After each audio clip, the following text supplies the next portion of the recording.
বেশ কিছু মাজারে অ্যাটাক হয়েছে। বাংলাদেশ পীর আউলিয়াদের দেশ, এখানে মাজারে অ্যাটাক হওয়া খুবই আনফরচুনেট। এটা তো চিন্তাই করা যায় না। আপনার পছন্দ হয় না, আপনি যাবেন না, কিন্তু রেসপেক্ট করতে হবে, সবারকেই রেসপেক্ট করতে হবে। হ্যাঁ, আর সামনে ইলেকশন আসছে, ইলেকশনে আমরা সবাই মিলে যাতে ভালো ভোট দিতে পারি।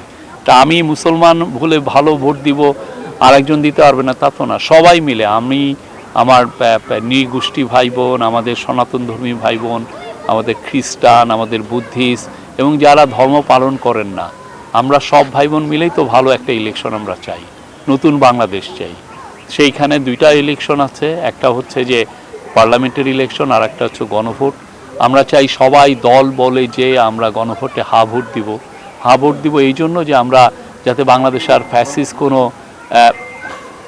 রাজত্বের কায়েম না হয়, বাংলাদেশে যাতে আমার আপনার অধিকার সবসময় অক্ষুণ্ণ থাকে, আমরা যেন এই বাংলাদেশে আপনার আমার কথাগুলো যেন সবসময় শোনা হয়, এরকম একটা বাংলাদেশ। এবং এইখানে জন্য যেই অপশাসন যেটা আমরা আগের রেজিমের অটোক্রেসির সময় আমরা দেখেছি, সেইটা যেন এখানে আর যেন রিপিট না হয়, এটাকে বন্ধ করার বন্দোবস্তই হচ্ছে হলো এই গণভোট। এই গণভোটে আমরা সবাইকে বলছি হা ভোট দিই। কোনো দলের কারো প্রতি ঝুঁকে পড়েনি।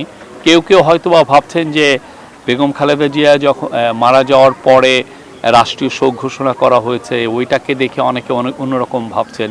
আর সত্যিকার অর্থে উনি জাতীয় নেত্রী ছিলেন। উনি শুধুমাত্র বিএনপির নেত্রী না, উনি সমস্ত বাংলাদেশের মানুষের নেত্রী। সেই জন্য তার জন্য জাতীয় শোক প্রকাশ করা হয়েছে এবং সবাই যে অনেকে শোক বইয়ে সাইন করে আসছেন, এটা দেখে দু একজন এই ধরনের কথা বলছেন।